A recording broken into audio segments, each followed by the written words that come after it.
Queria agradecer a presença de vocês e estarem aqui presentes nessa linda manhã de quinta-feira. A gente tem aqui um sol para cada um, né? Queria dizer que é um prazer enorme ver essa plateia cheia de mulheres, né, participando aqui para discutir reforma tributária. Eu não quero entregar a idade, não, mas quando eu comecei aqui no escritório, já tem aí algumas décadas, a gente contava nos dedos a quantidade de mulheres participando de um evento como esse. Então, para mim, é realmente muito bacana ver esse movimento acontecendo. Queria agradecer à WCD por organizar esse evento em parceria com a gente. WCD que tem esse trabalho tão bacana, né, de fomentar a participação de mulheres em conselhos de administração. Queria agradecer a Marina, nossa associada aqui do escritório, e a Monique, coordenadora da WCD, que trabalharam super duro para fazer esse evento acontecer. Elas tiveram um papel super importante na montagem aqui do evento.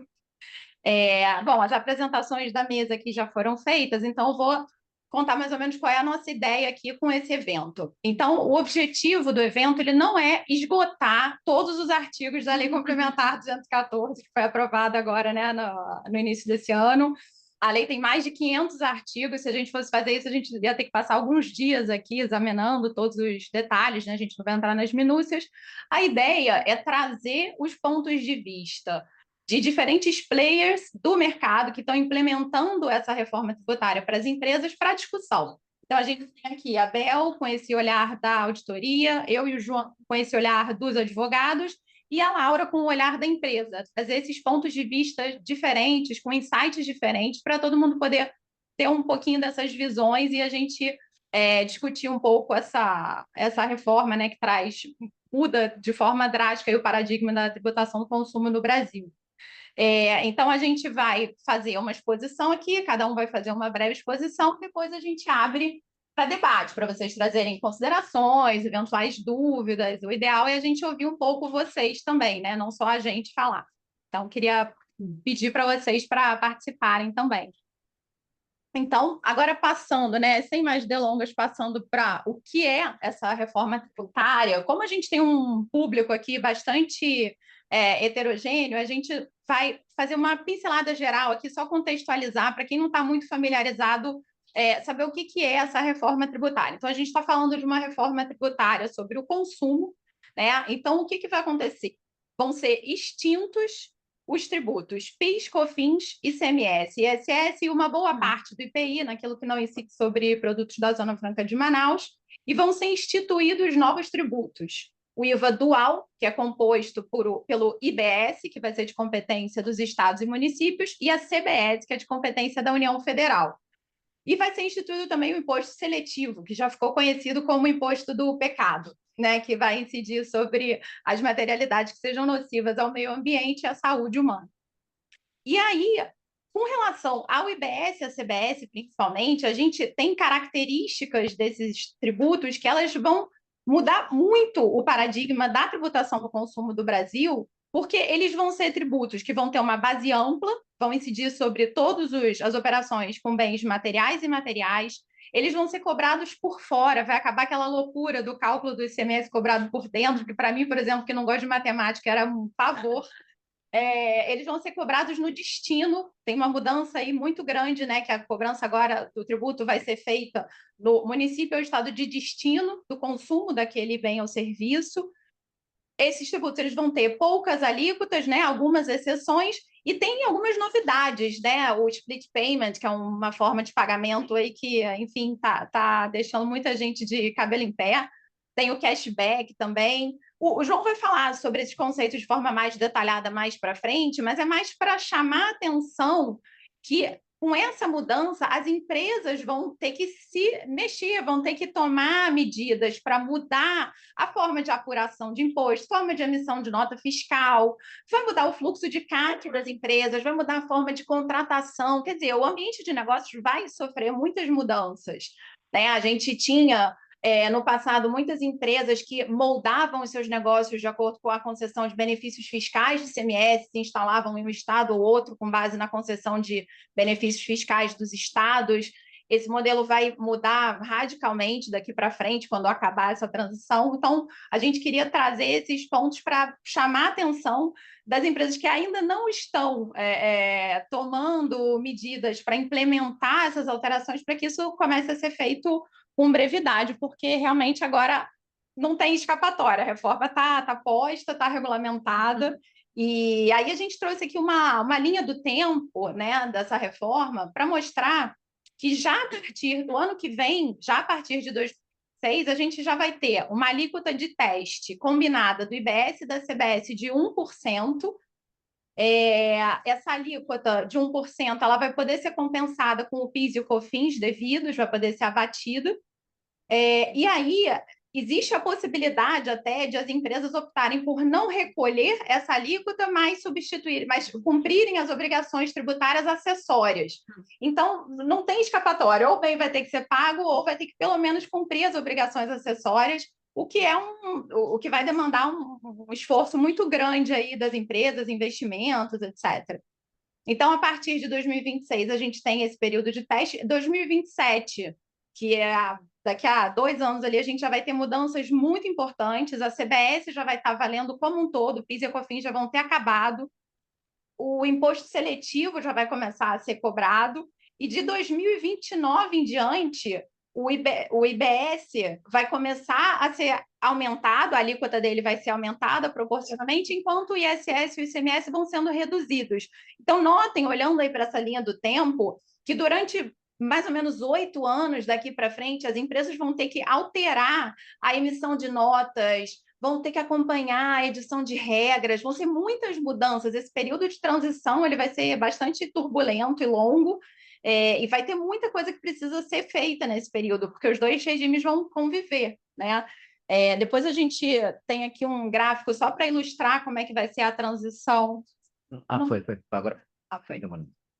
Do IBS, que vai ser um pouco mais gradual, depois a da CBS, que é um pouco mais brusca, né? Já em 2027, a gente já vai ter a CBS de forma plena ali, valendo. E aí, agora, falar um pouco sobre os próximos passos, né? O que além das empresas, o governo, né, o Congresso também tem tomado determinadas atitudes, agora ainda dentro do ano de 2025, para que esse regime esteja de pé em 2026. Né? Então, primeiro, tem que ser analisados os vetos ao projeto de lei complementar 68, que virou a lei complementar 214. Imagino que todos tenham acompanhado aí pela imprensa aquela questão do veto à condição de não contribuintes dos fundos de investimento imobiliário, os fundos do agronegócio.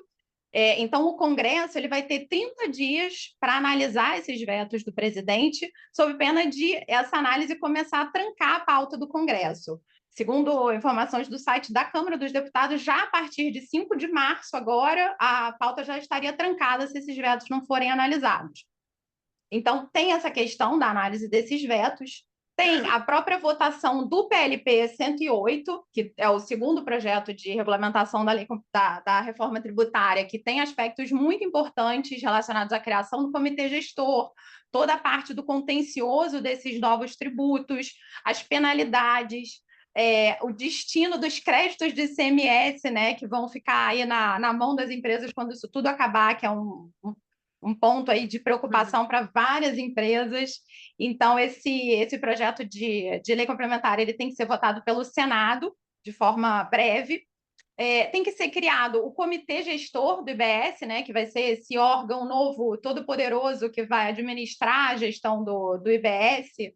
Então, esse órgão ele tem que ser instituído, tem que ser nomeados os membros. E aí, até com relação a essa questão do comitê gestor, justamente por conta dessa demora aí na aprovação do PLP 108, o que foi feito foi que foi incluído um artigo na Lei Complementar 214, criando um comitê gestor temporário, pelo menos para que comecem a ser editados os regulamentos infralegais do IBS e da CBS, para que isso já possa começar a ser implementado, implementação de sistemas, etc. Então, é isso. Aí, no final, eu trouxe só aqui uma brincadeira para mostrar que o outro lado da força também vai ter que correr atrás aí, vai ter que brigar contra o tempo para poder implementar tudo até 2026. É isso, gente. Vou passar a palavra aqui para o João.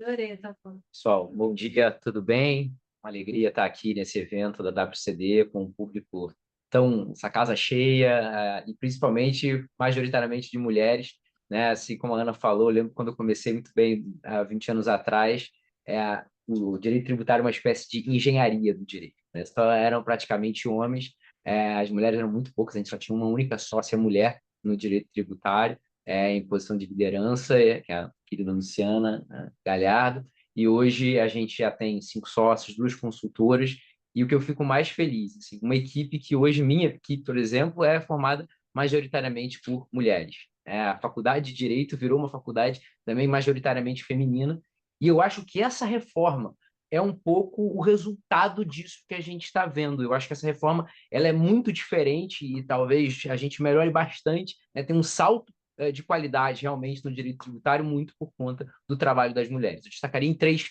frentes assim esse trabalho. Primeiro, na gestão da própria reforma, né? A reforma tributária, a gente viu um número enorme, né, de mulheres participando das audiências públicas, grupos de mulheres que se formaram. Então, hoje tem uma série de grupos de tributaristas, né, falando, trazendo ideias. Eu acho que isso foi muito importante para a reforma.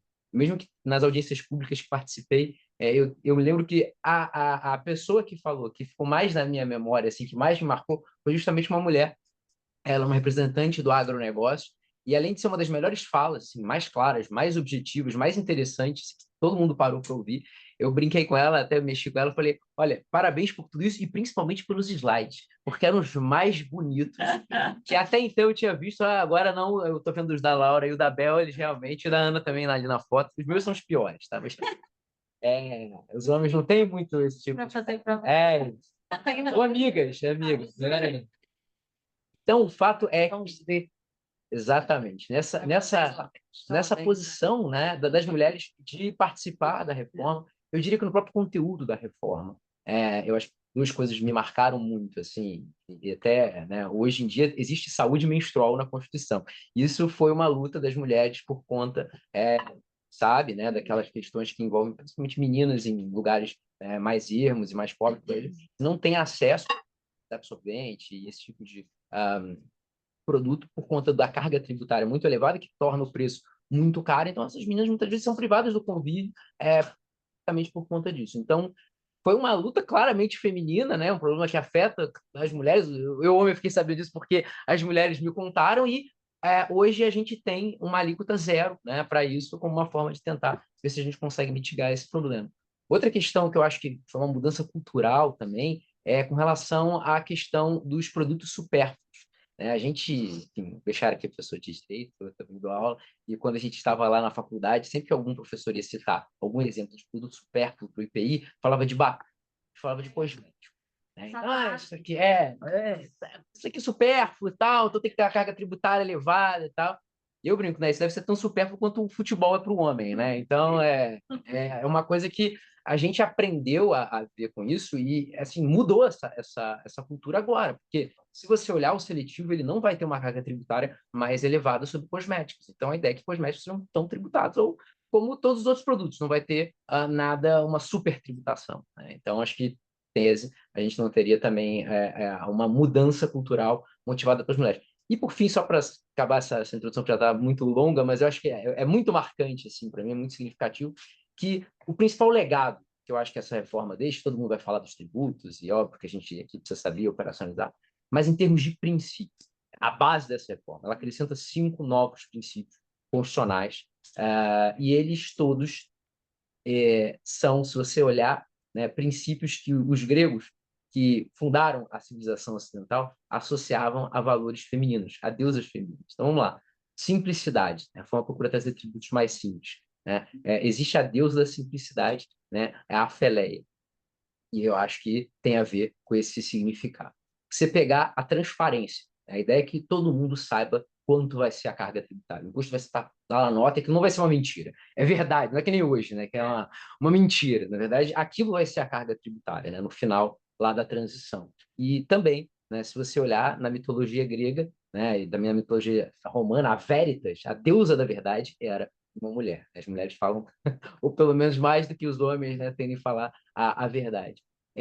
Cooperação é um outro princípio constitucional também, né? Eu acho que a gente vive num ambiente de guerra fiscal, de os fiscos mesmo lutando entre eles. A ideia é que a gente tenha uma cooperação maior, vamos ter um imposto que vai ser dividido. Essa cooperação é simbolizada pela deusa Harmonia, que era a filha do deus da guerra com a deusa da sabedoria.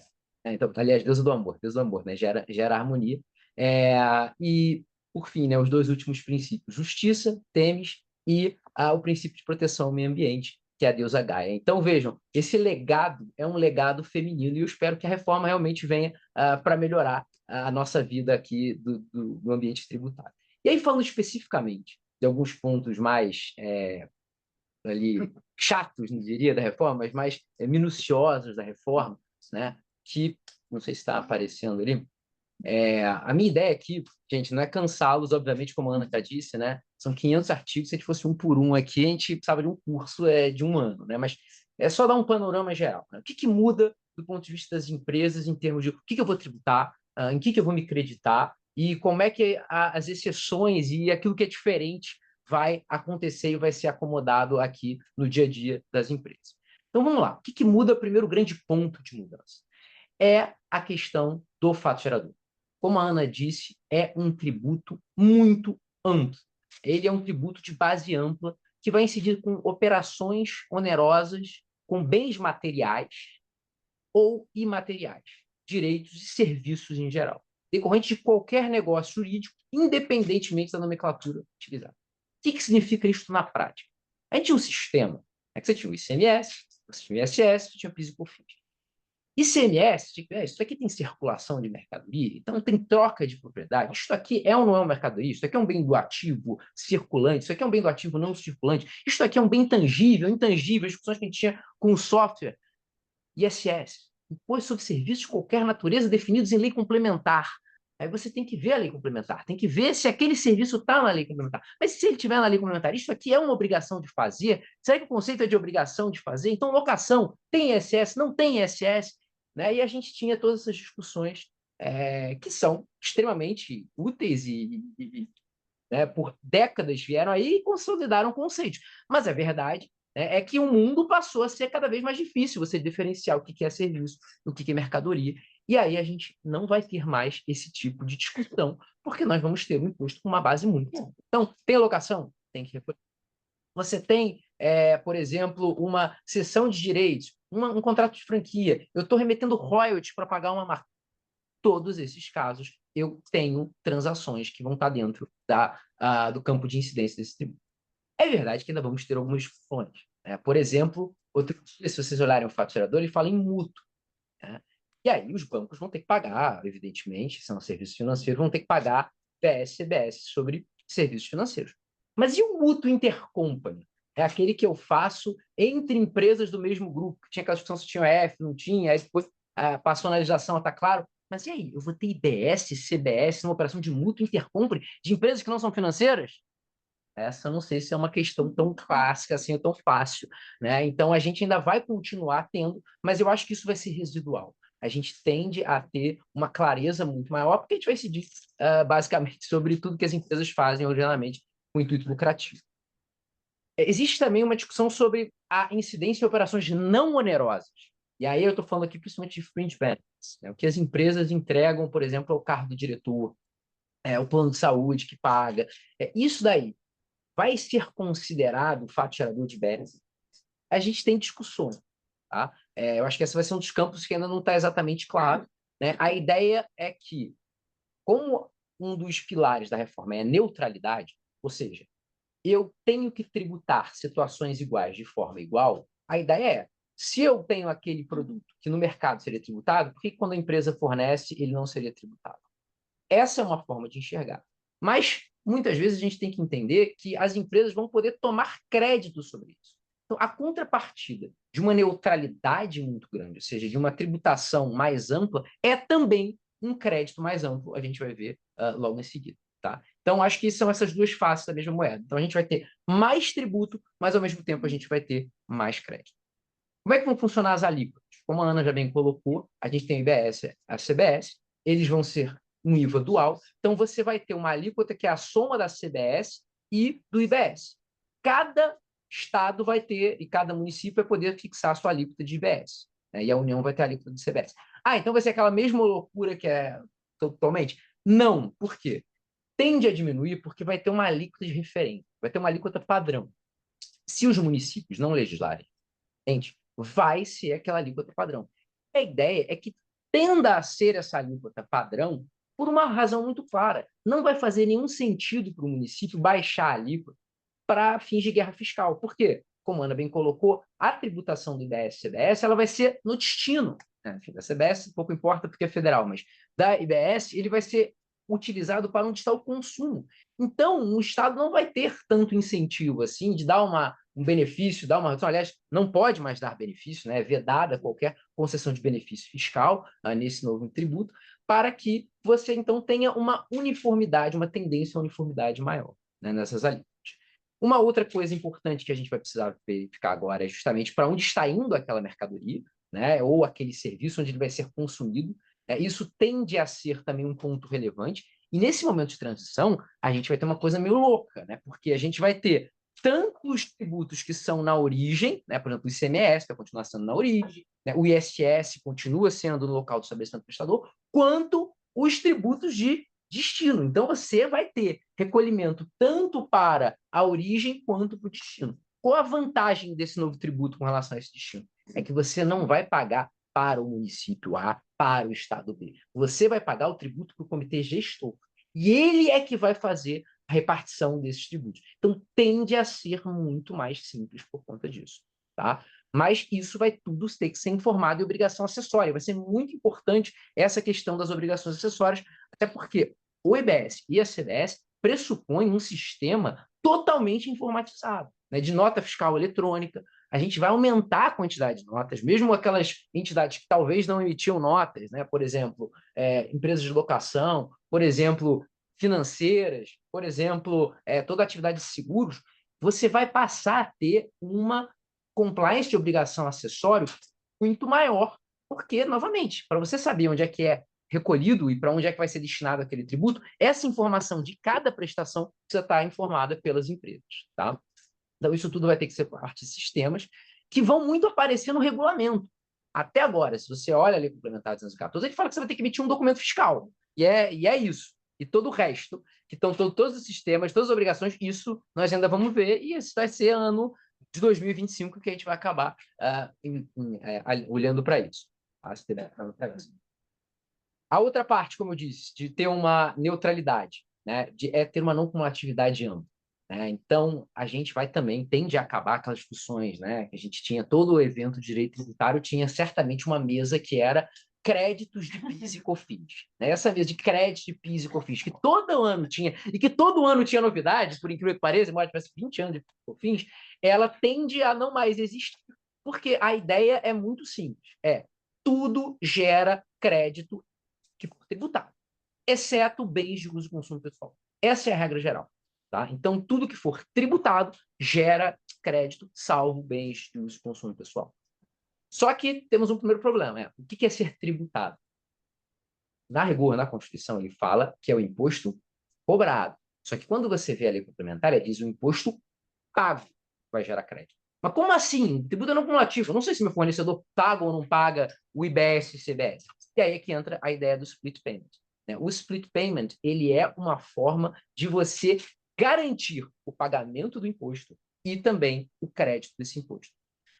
E qual é a mecânica? Qual é a ideia, a concepção do projeto de reforma? Né, que a gente discutia lá e todo mundo falou, mas isso é muito revolucionário, porque split payments tem em pouquíssimos lugares, é verdade, né? Tem estudos, inclusive de Big Four, falando, mas o split payment é uma loucura se você fizer isso abrangente. De fato, a gente vai ter uma experiência pioneira aqui no Brasil. A ideia é quase que ter um IVA na fonte, né? Se a gente pudesse fazer uma analogia. Vai mudar no split payment. A ideia é o seguinte, quando eu vou emitir uma nota fiscal, né, vai estar lá o valor do IBS, da CBS, destacados na nota. E aí, se eu faço esse serviço ou esse bem é pago por um meio de pagamento eletrônico, que é meio de pagamento eletrônico? Cartão de crédito, mas que aparece na nossa memória, mas Pix, mas TED. Então, tudo que não for praticamente dinheiro ou cheque, que é hoje muito pouco do que se faz em termos de transação, de certa forma vai estar sujeito. Então, não é só para a empresa do varejo, já estão imaginando ali, não. Praticamente todos vocês, né, vão estar nas empresas de vocês payment. E o que vai acontecer? O meio de pagamento, então, vai ser obrigado, né, a instituição lá do arranjo de pagamento, que vai liberar para você fazer a liquidação financeira da operação, ela vai ter o sistema da Receita, que quando estiver funcionando, ele vai ter, para cada empresa que está lá, fornecedor, e que vai receber aquele valor de pagamento, ele vai ter em tempo real, segundo esse sistema da Receita, a situação dela de débitos e créditos, de tal forma que a empresa que vai fazer a liquidação financeira, ela vai ter lá a informação de quanto é que ela tem que reter a título de IBS e CBS naquela operação para pagamento. Né? Então, dando um exemplo lá, se eu tenho IBS e CBS numa nota de 100, eu tenho IBS e CBS de 30, né? Ele vai olhar, eu tenho que reter 30? Não, peraí. Como é que está o balanço de débitos e créditos daquela empresa? Pode ser que eu tenha 10 ali para recolher, eu vou recolher 10, o restante vai para o fornecedor como pagamento. Mas isso vai ser feito na fonte. Então, né, a gente vai ter muito pouco espaço, né, para a empresa eventualmente fazer o seu fluxo de caixa, de eventualmente postergar um pagamento e tal. Isso vai ser uma mudança radical. E isso não é uma coisa que aconteça no mundo inteiro para a gente saber como é que é. Isso é muito raro. Né? Em países da Europa, por exemplo, acontece só em fornecimentos para entidades governamentais, e esta deve ser a regra. A regra vai ser split, vai ser assim, vai funcionar assim. E se o sistema não está funcionando? Tem uma previsão. Né? Ele diz, essa é uma previsão complicada, mas que está lá. Ela diz, eu vou reter a CBS e o IBS sobre o valor que está destacado na nota. E aí, vai ter a apuração de IBS e CBS, então a Receita Federal, no momento posterior, ela vai verificar que houve um pagamento a maior, porque não precisava ter um pagamento tão grande, porque você tinha saldo de crédito, né? O seu pagamento não precisava ter, e em 3 dias úteis, eles têm a obrigação de te liberar esse valor. Tá? Então, isso vai ser uma mudança enorme, tá? No dia a dia das empresas. Tá? E o que eu acho que vai ser mais interessante é ver como isso vai funcionar. A gente sempre dá os exemplos, né, Bel, de IBS, CBS, só o IBS e CBS, mas a gente tem que lembrar que nesse ponto vai ter também ICMS ou ISS, e PIS e COFINS. Então, vai ser um baita desafio em termos de sistema. Né? Cada emissão de notas, primeiras, a gente vai precisar de reunir algumas juntas de profissionais lá para a gente definir tudo isso, como é que vai funcionar. Tá? Deixa eu seguir, então, bom, enfim, só para rapidinho com relação ao crédito. Então, no princípio, tudo acreditável. E aí a gente vai ter, nas hipóteses de alíquota zero e isenção, você não pode tomar crédito, porque não teve pagamento. No entanto, se você tiver essa alíquota zero e essa na operação posterior, não isenção, mas alíquota zero, uma alíquota reduzida, você mantém o crédito da operação anterior. E qual é a principal mecânica disso? Se eu tiver saldo do credor, né, principalmente exportador, tinha aquele saldo do credor acumulado, etc., eu vou poder me restituir em dinheiro. Né? Então, esse sistema todo, essa mecânica, essa amarração do crédito condicionada ao pagamento, é muito para que você tenha caixa para conseguir devolver a quem tem saldo credor aquele valor em dinheiro.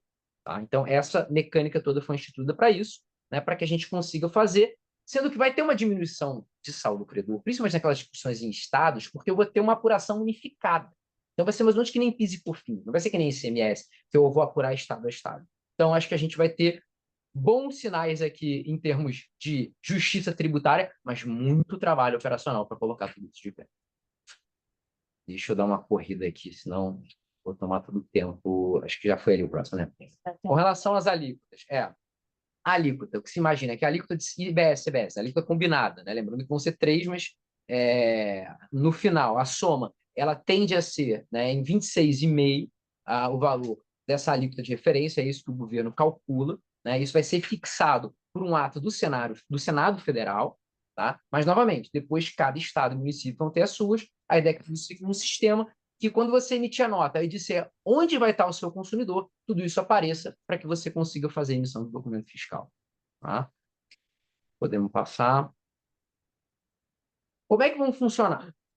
A ideia originária é que a gente tivesse tudo sujeito a uma única alíquota para facilitar. Isso não foi possível. Evidentemente, é um regime com muito mais exceções do que existe em outros lugares do mundo. Tá? Mas, digamos, existe essa regra geral e que você vai ter 100%, né, desses 26,5 ali sendo aplicados para os produtos e serviços de uma forma indistinta, tá? Sem benefício fiscal, lembrando. Produtos e serviços que vão ter redução de 60%. Colocamos ali uma lista, mas basicamente educação, saúde, alguns medicamentos, né, alguns dispositivos médicos, produções artísticas, culturais, eventos, principalmente serviços de informática, né, ligados à soberania, segurança nacional, insumos da agricultura, pecuária, a questão da reabilitação das zonas urbanas históricas, muito por conta do centro aqui do Rio, e dispositivos para pessoas com deficiência. Tá? Alíquota zero. Todo mundo lembra lá da cesta básica, né? A cesta básica vai ter uma cesta básica nacional, né? Que tem a carne lá, né? Então o churrasco está lá dentro. Alguns medicamentos essenciais, dispositivos médicos, né? Aqueles bens lá relacionados à saúde menstrual, como eu disse, hortícolas, frutas e ovos, tá?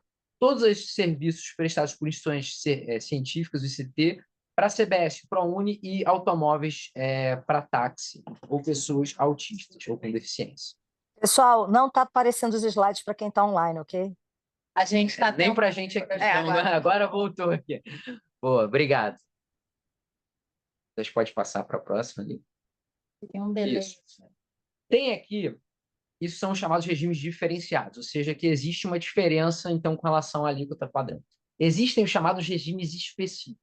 Aí a ideia é não só uma diferença com relação à carga tributária, mas também a própria base de cálculo e a forma de creditamento. O que a gente está falando aqui? De combustíveis. Então, a ideia de combustíveis é que tenha para todos os combustíveis, né? Não mais a diferença que a gente tem hoje. Seja um regime monofásico, você vai ter a tributação ali na fase inicial, né? Todo o resto vai ser desonerado, mas o contribuinte vai poder tomar o crédito sobre o combustível. Tá? As empresas que usam, obviamente, combustíveis na sua frota. Serviços financeiros, operações com imóveis, planos de assistência à saúde, concursos prognósticos e sociedades cooperativas também têm regime específico. Serviços financeiros, só para dar um panorama geral. A ideia é que você tem uma tributação de IBS, CBS, né, sobre os bancos, sobre as seguradoras. A contrapartida disso é a possibilidade inédita, né, de você ter crédito sobre despesas financeiras. Hoje, se você faz o financiamento, você não toma crédito. A ideia é que você vai tomar crédito sobre isso. É uma forma um pouco complexa ali, mas basicamente você vai tomar um crédito sobre aquilo que excede a taxa Selic no valor da intermediação. E também as operações com imóveis, né, têm uma certa peculiaridade, né? Então, toda a parte de aluguel, toda a parte de venda de imóveis, e importante alertar, porque às vezes não ficou tão claro, pessoas físicas podem vir a se tornar contribuintes de IBS, CBS, a depender, né, do valor que elas recebem a título de aluguel e, eventualmente, de quantos imóveis elas têm de aluguel. Então, aqui temos bastante novidade também com relação às operações com bens imóveis.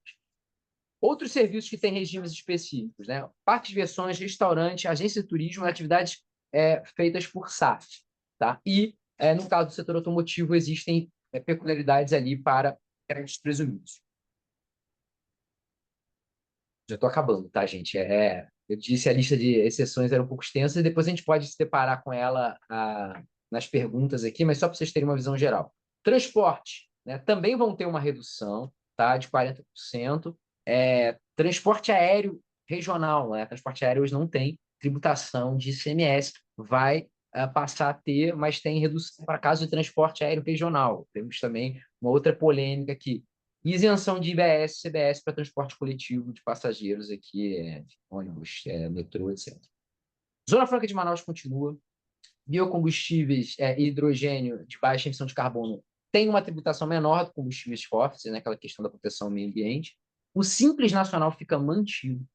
E só quem comprar de fornecedor do Simples vai ter que ver, porque se ele tiver no Simples, você vai tomar o crédito proporcional, só não é o crédito integral, como você toma hoje, né, no caso de PIS e COFINS, tá? E os próprios optantes do Simples Nacional podem optar por continuar no Simples, mas apurar IBS, CBS de forma autônoma no regime de débito e crédito. Repetro, rede, todos esses outros regimes, todos é uma palavra perigosa, né? Muitos desses regimes ficam mantidos, tá? E, obviamente, vamos ter que olhar porque, né? Estamos falando, e aí, como é que eu vou conviver o meu ICMS, o repetro atual de PIS e COFINS e também com CBS, BS, sim, a gente vai ter que olhar tudo isso junto. Novamente, antes de melhorar, vai piorar muito nessa parte, porque a gente só fica olhando o futuro, mas assim, o nosso presente, né, vai demandar todo mundo muito trabalho aqui de todos nós. Acho que eu tenho mais um último slide, né, isso que é o seletivo, bem rápido aqui só para fechar, tá? Desculpa que vocês devem estar inundados de informação, mas enfim, em alguns poucos minutos aqui, só para a gente terminar o seletivo, como a Ana já colocou, chamado imposto do pecado, mas não necessariamente do pecado, né? A base constitucional não tem uma finalidade moral, né? Ela é basicamente bens, né? Comercialização, produção, importação de bens e serviços que sejam prejudiciais à saúde e que façam mal ao meio ambiente. Isso está na Constituição. O que a lei complementar trouxe? Quais bens são esses? Isso está na lei complementar. O que a gente tem em termos de bens? Né? Bebidas alcoólicas, né? Produtos fumígenos, que são os suspeitos de sempre, o que é muito diferente aqui de outros países. A gente tem veículos, embarcações e aeronaves. Boa parte dos países você tributa os combustíveis, mas aqui não. Aqui vai ser os veículos, as embarcações e as aeronaves. Né? Bebidas açucaradas ficou fora, ficou dentro, agora está dentro, né? Então, refrigerantes, etc. Bens minerais, não todos, só alguns. Então, estamos falando de ferro, estamos falando de petróleo. Concursos prognósticos, né? Que são as bets e os fantasy sports, cartola e tudo mais. A alíquota disso ainda vai ser fixada por lei ordinária, tá? Não incide sobre telecom e sobre energia elétrica. Estamos aqui alguns responsáveis que mantiveram essa não incidência, né? Carvão. O que foi? Carvão. Carvão mineral? O carvão. Não tá. Na verdade, o Porque eles tinham incluído primeiro, né? Isso daí hoje, Conseguiu. eu dei uma olhada ontem, pode ser que tenha mudado, porque estão os NCMs, mas basicamente é ferro, e os combustíveis, petróleo e... Não, mas na energia elétrica, eles iam excluir a energia que vinha de usina à base de carvão. O gás natural também está dentro, tá? Mas carvão, não. O que existe é o seguinte, né? Existe para energia renovável, a Laura vai falar um pouco disso aqui, mas basicamente você tem alguns tratamentos diferenciados e melhores. Mas é super detalhada a questão de tributação de energia. Então, talvez se a gente deixasse para as perguntas, só para eu conseguir terminar aqui. E, novamente, ele integra a base de cálculo do IBS-CBS. Mas isso não é um absurdo? Por que um imposto vai entrar na base de cálculo do imposto? Aqui a ideia é justamente manter a neutralidade. A ideia é o seguinte, esse é um imposto que tem que incidir sobre o usuário. Você imagina que ele está lá na fase inicial, como é que eu vou fazer que ele chegue no usuário e não incida na cadeia? É justamente permitir por quem adquire aquele produto o crédito, né, daquele imposto que vai estar dentro de IBS, CBS, de tal sorte que aquilo ali toda a carga. Tá? E eu acho que essa é a grande revolução. E essa é a tônica dessa reforma. E eu acho que isso a gente tem que ter sempre a gente como norte. Esta é uma reforma para que a gente tenha no Brasil uma tributação sobre consumo. Então, a ideia é que a tributação não seja sobre a empresa. A tributação sobre o consumo, ela tem que permitir que a empresa seja absolutamente neutra. Ela é simplesmente um repasse e toda a carga tem que incidir sobre o consumidor final. Eu acho que é isso que a gente se propôs. E se o sistema não estiver funcionando para isso, a gente tem que sempre lembrar disso, porque é isso que nos reúne aqui, é isso que motivou essa reforma. Se isso não funcionar, todo o resto está acabado. Mas eu queria agradecer muito a atenção de vocês aqui, pedir desculpas um pouco pela correria, mas é que era muita informação. Estou à disposição para as perguntas e passar aqui para a Maria Isabel, né, para falar um pouco do lado do auditor, como é que está. Muito obrigado, pessoal. Enquanto aparece o slide, primeiro eu queria agradecer o convite de estar aqui. Cheguei à conclusão que mesmo o escritório do Pinheiro Neto em São Paulo tem o melhor podcast. Isabel, não dá para escutar, desculpa. Não, tá dando? Tem que ser. Olha só, o microfone acho que o microfone não está funcionando. funcionando. Ah, o outro? Se falar um pouquinho mais alto, eu acho que nenhum deles. Aí agora. Bom, calma, liga o microfone. Dizer que mesmo o escritório do Pinheiro Neto em São Paulo tem o melhor pão de queijo de São Paulo, me recuso a ir lá. Depois dessa vista maravilhosa, né? Só quero vir aqui no Rio. E se eu me perder um pouco na apresentação, gente, é porque eu não consigo fingir costume com essa vista. Pode. Eu estou aqui, você está falando de Bessa, eu estou vendo o avião passar. Talvez eu tenha um pouco de problema cognitivo de continuar a apresentação. E o pão de queijo daqui ainda é muito melhor que o São Paulo. Então, aí eu vou voltar para cá, né? Me atraía lá no pão de queijo, agora aqui com a vista pão de queijo, eu prefiro vir aqui, viu? Sempre bem-vindo. Obrigada. Só um comentário, pão de queijo melhor do mundo é em Minas Gerais. Aí tá. Mas o nosso está, a gente importa. É isso. Vamos discutir o pão de Sabe queijo. a reforma da carne, do salmão, eu causei com pão de queijo, né? Bom, então, qual que é o meu objetivo aqui? Eu tenho poucos slides, eles estão bonitos, mas obviamente não tenho, né? Eu tenho ideia, só não sei fazer, ultimamente. Mas acho que o grande objetivo é contar um pouco e fazer a discussão do que é a reforma tributária do consumo, que ela é muito além do TEX. O TEX é um elemento desse contexto todo, e dividir um pouco com vocês o que é o programa de implementação da reforma, aonde o bicho pega, por onde eu começo, onde eu invisto, o que eu faço agora. Eu acho que diariamente eu recebo as perguntas, para onde eu começo, o que eu faço, como que eu invisto, onde que eu gasto esse dinheiro. Tá funcionando? Não, deu uma... Eu digo que se eu tivesse essas respostas, estaria melhorada, né? Eu acho que a gente ajuda um pouco nas reflexões e no processo todo que a gente está vivendo. Então, eu tenho 2, 3 slides aqui, deixa eu tentar passar. Eu gosto bastante desses... Acho melhor trocar. Não levanta. É. Né? Legal. Então, eu gosto desses slides que representam bem a situação da reforma tributária, que é o que a gente sabe, o que está acima do iceberg e o que está abaixo do iceberg. Primeira coisa relevante no momento da nova tributação do consumo no Brasil. Nunca se falou em redução de carga tributária. A gente não vai ter redução de carga tributária do consumo no Brasil. Pode procurar onde vocês quiserem, que vocês não vão achar. Porque a gente tem uma redistribuição de quem vai pagar mais, de quem vai pagar menos, porque a tributação do consumo versus o PIB, ela tem que ser mantida. Inclusive, isso está até no contexto constitucional de estrutura da reforma, e é uma das metodologias de cálculo da lista de referência. Então, vamos desmistificar. Vai ser transparente, vamos ter simplificação, como o João falou, a gente vai viver o caos, período de transição, como diz uma amiga minha, para a gente ver o pôr do sol lá na frente. Então, é o caos mesmo, esse período de transição, mas não há redução de carga tributária. A gente vai ter manutenção de carga. Para essa matemática funcionar, apesar da Ana que não gosta de matemática, alguém paga mais, alguém paga menos. Então, acho que a primeira coisa que a gente precisa entender dentro dos negócios é qual vai ser a minha carga tributária futura com o novo modelo. Diante desse conhecimento, qual é a minha carga tributária futura, eu preciso tomar as minhas medidas e eu vou falar um pouco dela. Segunda coisa relevante, não adianta mais eu saber a minha carga tributária para tomar uma decisão de estratégia. Eu preciso entender a carga tributária da cadeia onde eu estou inserido.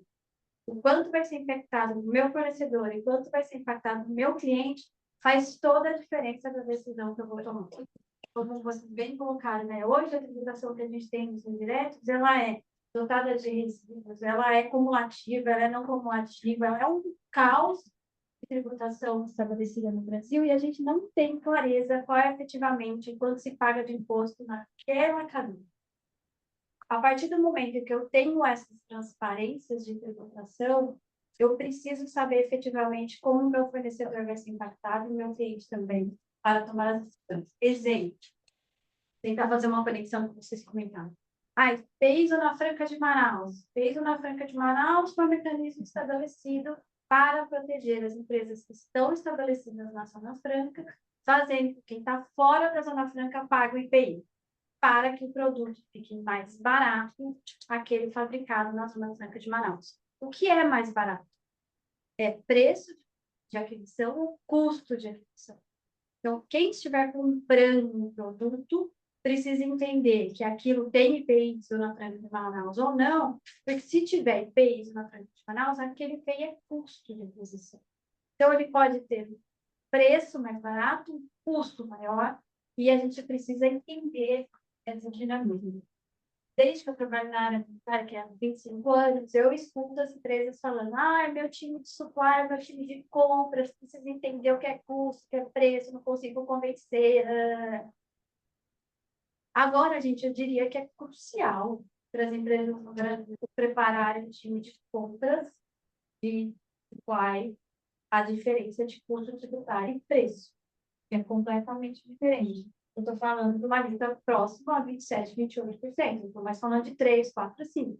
Isso vai fazer uma diferença enorme quando estou falando de custo de aquisição.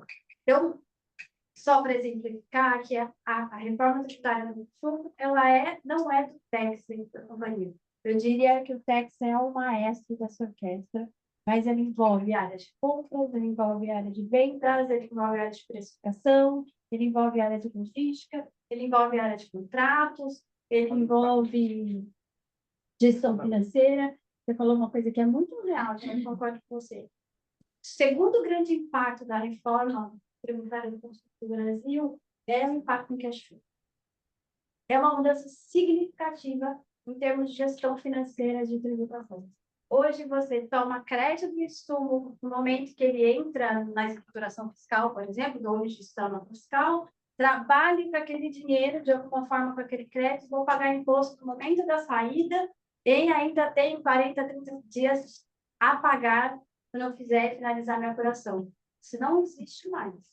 Não existe mais. Eu vou ter esse fluxo on time, talvez, né? Na situação real de aquisições e prestações de serviço ou fornecimento de bens, que muda de forma bastante significativa a questão do cash flow em relação à parte tributária. A mesma coisa em relação ao split payment. Para mim, não sei se vocês concordam, mas acho que tem dois pilares da reforma tributária que eu acho que eles foram estabelecidos antes da norma, que é o split payment e o crédito vinculado ao pagamento. Esse crédito vinculado ao pagamento do fornecedor e o split, eu acho que foi desenhado, estruturado, pensado antes da norma, e esse é os dois grandes pilares ali para não ter queda de arrecadação. O split também dá um impacto significativo em cash flow. Às vezes positivo, às vezes negativo. Então, eu preciso conhecer efetivamente qual é esse impacto, e isso precisa estar precificado dentro das companhias. Em relação a outros impactos que precisam ser trazidos. Projetos, forecasts, budgets. Todos os budgets, forecasts, projetos que foram feitos precisam ser revistos. Tem algumas noticiações, mas no final a gente combinou que dá um abraço coletivo. A gente está muito também, né? Ajuda. Então, assim, dá uns gatilhos de ansiedade, mas dá uma abraço final. Eu brinquei, falei que serviços tributários indiretos devia estar no seletivo. E cada notícia que a gente dá, que gera um gatilho de ansiedade, que a gente faz mal à saúde. Mas a gente tem algumas soluções. Né? Então, todos esses elementos precisam estar contidos ali numa avaliação de impacto de negócio. Então, o que a gente sabe que está em cima do iceberg? A gente sabe que tem uma base de cálculo, foto geradora, alíquota, regras de crédito, etc. Mas o que está abaixo disso? Você consegue. Nossa. Nossa, tá bonito? Depois eu vou a gente brigou tanto na capa de G, brigando no bom sentido durante o projeto todo de reforma, até as slides, assim. Gente, falei, não tem coisa que exemplifica melhor a situação do que o iceberg. Ele tirou o iceberg, fez um outro desenho, deu um piti. Falei, volta meu iceberg. Mas ele estava mais bonito, mas eu falei, eu quero o iceberg. Aí, voltando um pouco. Então, o que a gente sabe de conhecido, mas o que eu trago para a minha realidade? Então, eu preciso entender os impactos dos meus contratos. Como é que está a minha relação com os fornecedores? Todos os meus contratos têm cláusula de reequilíbrio econômico? Se não tiver, eu acho que deveria. Segundo, como é que eu faço o cálculo de reequilíbrio econômico? Uma coisa eu tenho certeza, não é uma alíquota menos alta. É tributação real com tributação futura. Tributação real está cheia de resíduo tributário. Como é que eu faço esse net? Esse cálculo é super complexo, porque eu não tenho todos os detalhes da cadeia anterior, mas eu vou ter que ter mecanismos de criar. No mínimo, eu tenho que ter uns paretos ali para começar as negociações. Eu tenho que preparar meu time de compras para fazer cálculos de reequilíbrio econômico, cláusulas de discussões contratuais, diferença de preço e custos. Isso tudo eu tenho que começar, eu diria que ontem, não é em janeiro de 2026. Eu tenho que mudar KPIs da área de compra, porque muitos dos compradores são medidos por menor preço e não menor custo. Como é que eu faço esse shift? Se ele for medido por menor preço, ele vai continuar discutindo preço. E aí a gente pode ter um custo maior. Então, tem muita coisa a ser feita antes de janeiro de 26 aí, que a gente já conhece. Então, em relação a contratos, eu diria revisões das cláusulas, cálculo de equilíbrio econômico. Outra coisa relevante em relação ao contrato. Vou falar um pouco da parte de tecnologia. Que mundo é esse? Eu preciso conhecer esse ecossistema que vai ser ali impactado. Será que todos os meus fornecedores hoje de tecnologia vão suportar a mudança da reforma? Eu diria com toda certeza que não. E aí eu vou fazer o quê com esses fornecedores? De quem é a responsabilidade da mudança? É dele? Pode até ser, mas será que eles suportam uma mudança tão significativa? Porque quando a gente olhar para a nossa cadeia ali de fornecimento, você vai ter grandes empresas como empresas mais simples que nem sabem o que é reforma tributária. Então, a gente precisa fazer esse processo de capacitação da minha cadeia de fornecimento ali, que vai desde os insumos até a tecnologia, prestação de serviço. É um processo aí bastante significativo. Dentro do meu negócio, eu preciso saber qual vai ser o impacto dos meus clientes. Se eu estou falando de B2C, se eu estou falando de B2B, se eu tenho elasticidade de preço para repasse de carga tributária. Se eu não tenho elasticidade de preço de carga tributária, só tenho um resultado. Vai dar impacto na minha margem. Isso é um fato. Vai dar impacto no cash flow. Isso precisa ser conhecido hoje, para ver se eu tenho alguma estratégia aí nesse processo de mudança. Então, a gente tem feito muitos trabalhos de impacto de reforma tributária com dois pilares, com duas visões extremas. Se minha margem for mantida, como é que tem que se comportar os preços? E a segunda, se os preços se alterarem para baixo e para cima em função da carga, eu tenho preservação de margem. Então, isso dá parâmetros para começar a discutir negociações. Você falou de companhia aérea, né? Companhia aérea, além de ter a regra, tudo que o João comentou, das exceções, hoje, tributação de companhia aérea, só para exemplificar, ele paga imposto para gerador no momento do voo, por exemplo. Com a mudança da reforma, para gerador é no momento da venda da passagem. Gente, isso dá um impacto que acho que foi de quase um ano. Como é que eu estruturo isso? Vou repassar isso no preço de passagem? Eu espero que não. Ponte aérea, imagina, ponte aérea com mais 30. Sim, coisa que precisa ser sabida já, eu diria já, tá? Não espera, não tem mais 3 meses para pensar em impacto, não. É já para começar a estruturar. Governança de processos, política de fornecedores. Hoje, eu diria que as empresas que eu conheço, né, pouquíssimas ou quase nenhuma empresa tem ali no seu KPI de análise de compliance de fornecedor se ele paga PIS/COFINS mês. Ele precisa ser idôneo, ele vai tomar o crédito, mas se ele paga no imposto, esse problema não é meu. Com a mudança da reforma, esse problema é meu. Se ele não pagar, eu não posso tomar crédito. Ele não pagando, eu não posso tomar crédito, isso é custo de aquisição. Então, se é custo de aquisição, essa relação entre partes precisa estar estabelecida. Como é que vai ser contratualmente? Se ele não pagar imposto, eu vou contar da fatura subsequente? Os amigos super advogados aqui sabem muito mais que eu. Isso tem que estar estabelecido no contrato. Então, esse novo mecanismo traz essas reflexões aqui para a gente, bastante relevantes, que são, eu tenho certeza de dizer que é muito, mas é muito além do texto. E a gente precisa aqui, qual é o nosso grande papel? É o engajamento das áreas de negócio dentro desse processo de mudança. Então, todas as áreas que são impactadas precisam estar com a gente nesse grande programa aí de mudança da reforma tributária. E só esse último comentário desse slide aqui, se a gente acha que vai ter impacto fiscal, vocês vão ver os impactos contábeis. E ninguém está falando, está todo mundo com medo de falar do impacto contábil. Mas, como graças a Deus, tem vários amigos contadores ali, sócios de auditoria, eles estão me ajudando a pensar. Não tem resposta nenhuma, tá? Tem um monte de dúvida, mas coisas do tipo. Hoje, quando eu adquiro uma mercadoria, o que eu faço com os tributos indiretos que eu vou tomar crédito? Já segrego no estoque, né? Mercadoria vai para o estoque, CMS é recuperar no ativo. Se no futuro eu tenho uma condição do crédito ao pagamento do fornecedor, o que eu vou fazer com esse crédito contabilmente? Uma conta transitória, talvez? Em que momento isso vai virar ativo ou CBS para recuperar? É algo que a gente nunca viveu. Então, a contabilidade tem muitos pontos ainda que precisam ser solucionados. Demonstração contábil de receita. A gente estabeleceu no Brasil que é receita bruta com os impostos. Vai continuar assim? Provavelmente. Então, a gente tem muita mudança contábil aí. E a mais dolorida, que também pode gerar um gatilhão de ansiedade, saldos credores dos tributos antigos, registrado fiscal contabilmente. Para mim, os maiores perigos da transição da reforma tributária. Saldo credor de CMS, saldo credor de PIS/COFINS. E, vou chamar assim, depois você me fala se vocês concordam com o termo. Backlog dos processos judiciais vai virar o quê? No balanço, na estruturação fiscal. Como é que eu vou monetizar isso? Isso já está muito regulamentado. Se não sabe o que vai acontecer, aí eu vou pôr meu chapéu de auditor, né, Cris? O auditor chega lá e fala, deixa eu ver seu saldo credor, no primeiro ano, naquela amizade, começa a deixa eu ver seu plano de monetização, aí segundo ano você aceita PowerPoint.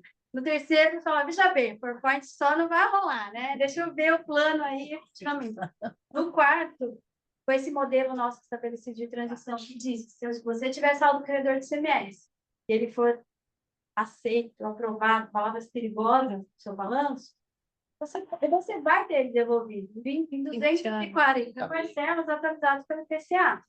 Segundo meus amigos auditores, se a gente fizer um ajuste ao valor presente desse montante, esse valor é zero. Processos de M&A. Fazer uma aquisição de empresas que têm saldo credor de CMS. Quanto vale esse ativo? Então, são elementos que estão muito além, não desmerecendo, tá? Eu acho sensacional, não desmerecendo qual a definição de base de cálculo, isso tudo a gente sabe, precisa interpretar, precisa entender, mas tem muitos elementos de negócio por trás. Para mim, processos de M&A, o efeito da reforma tributária é extremamente sensível. Então, tudo isso a gente precisa conhecer, não é em janeiro de 26, tá? Eu acho que é para hoje. Aqui é muito rápido, mas acho que só 2 slides. Como que a gente tem visto uma estruturação e aprendi com meus amigos de inovação de que não é jornada da reforma, não é projeto, é um programa de reforma tributária. É um programa porque está composto por diversos projetos. Se eles estivessem aqui, eles vão ficar orgulhosos de mim nessa frase. Depois de falar lá que eu aprendi, tá? Demorou. Eu falei, é jornada.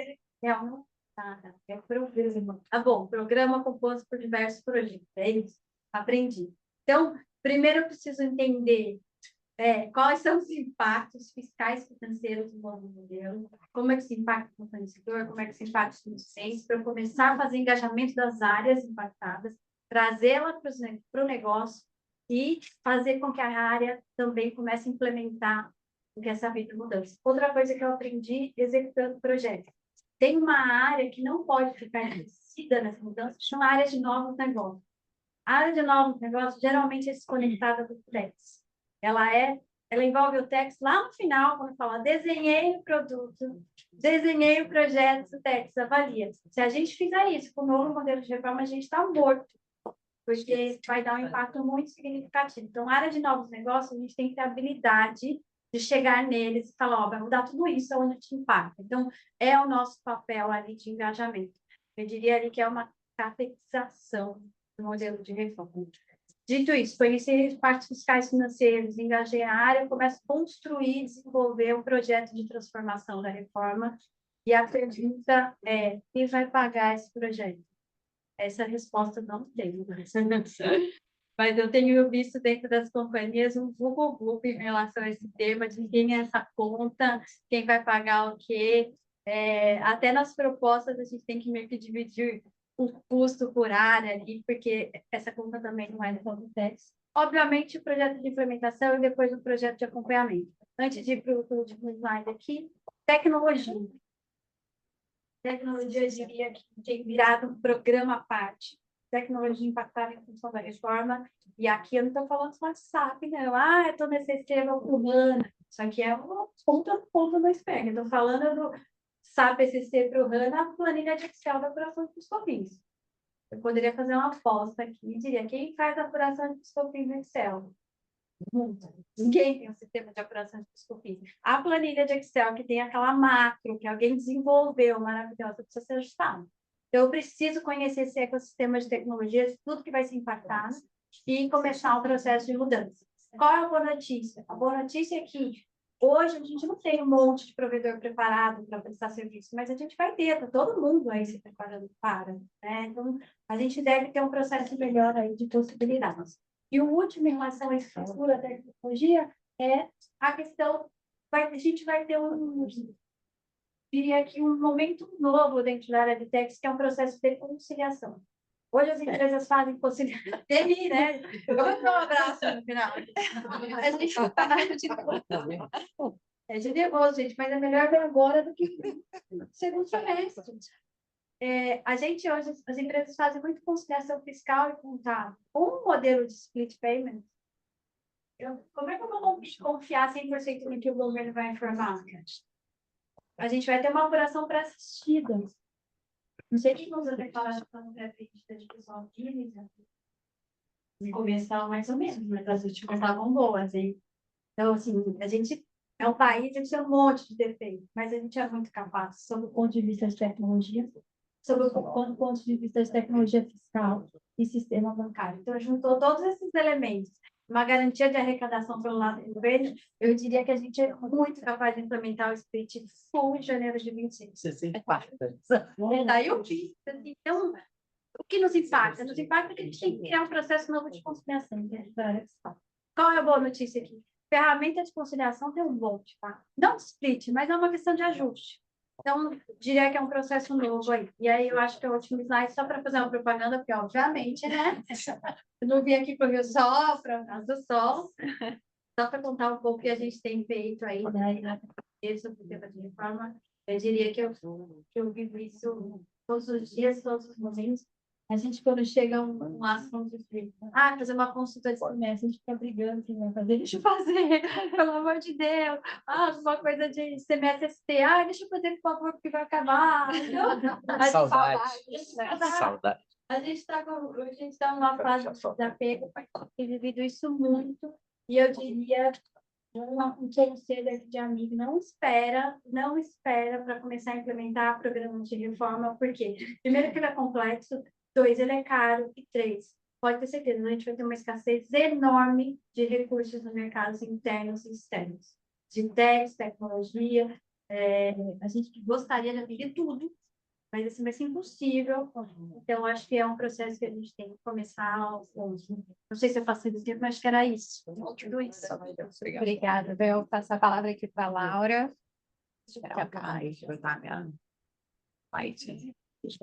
Enquanto o Carlos mostra meu slide, eu queria só agradecer aqui o Pinheiro Neto na presença do João Rafael.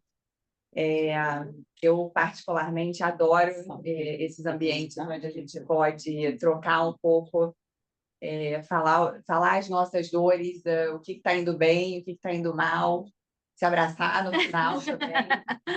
Mas eu acho que um dos pilares da nossa empresa é a colaboração, e a gente acha que, principalmente nesses temas críticos, quando você trabalha junto, não só dentro da sua empresa, mas também com o setor que você está inserido, você fica muito mais forte nessas mudanças da legislação. O João não deixou eu falar sobre tributação e a reforma no setor de energia. Ele falou que eu só posso falar sobre o papel da empresa e o que eu tenho feito, como que a reforma tem impactado o nosso dia a dia, mas eu estou super à disposição para falar sobre reforma e energia, que eu adoro. Simples, né? Adoro. Como se os homens mandassem alguma coisa. Mas olha só, então, pode passar por... pode passar aqui, cara? Maior. Tá. Já parou de funcionar. Então, assim. Tem que ficar o tempo inteiro aqui na... eu acho que nesse gatilho da troca, da colaboração, de você juntar o setor, eu acho que um papel muito importante da empresa e do gerente tributário in-house, do time da empresa, nesse tipo de evento de mudança de legislação que a gente está passando, é realmente trazer a expertise do negócio, porque eu tive em escritório, eu tive em empresa no lado corporativo, que atende diversas áreas de negócio, e agora eu estou empresa na unidade de negócio. E assim, é impressionante quando mais perto você fica da unidade de negócio, isso vai te trazendo muito mais clareza, informação, e você está muito mais preparado para identificar realmente qual é o impacto de uma mudança dessa, assim, entender exatamente quais são, por que uma decisão é tomada, o que aquele artigo vai trazer para o meu dia a dia. Então, assim, quando o João trabalha bastante a reforma com a gente, assim, a gente traz os times comerciais, mas assim, o time interno, ele consegue identificar com talvez não facilidade, mas menos dificuldade, assim, o impacto dessas mudanças no dia a dia, né, na operação. Eu acho que assim, a reforma ela vem, são altas e baixas, né? A gente está esperando há muito tempo. Então, ela fica quente, aí esfria, fica quente, esfria. Então, assim, toda vez que esquentava, né, desse tempo que eu estou em empresa, a gente já começa a correr e a gente só fala modelo financeiro, a gente tem que modelar a operação, eu quero número, Excel o tempo inteiro. Então, assim, a gente, com qualquer esquentadinha que dava num projeto de lei, a gente já começava a fazer um modelo conceitual do impacto da reforma no nosso negócio. Então, assim, isso acho que é a coisa preliminar, eu discutia muito, João, eu não sei se, conceitualmente, eu acho que é isso, estou pedindo para o meu financeiro rodar aqui o modelo, vamos ver o que vai sair. E aí vem a parte também da colaboração, de participar proativamente, a gente muito junto às associações de energia elétrica, tanto dos geradores, mas muito também dos consumidores, por conta do grupo que a gente está inserido, de tentar influenciar no processo legislativo.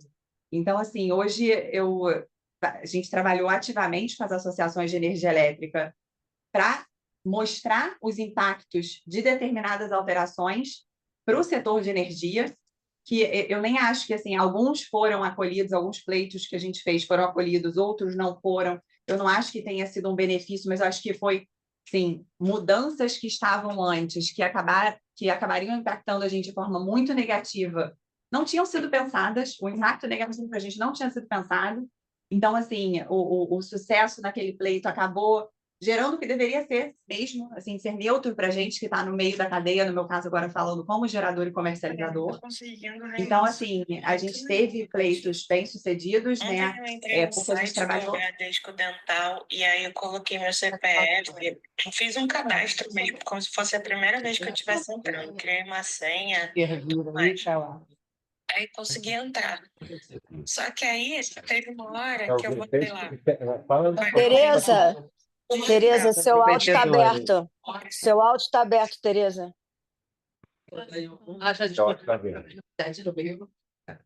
Então, volta lá.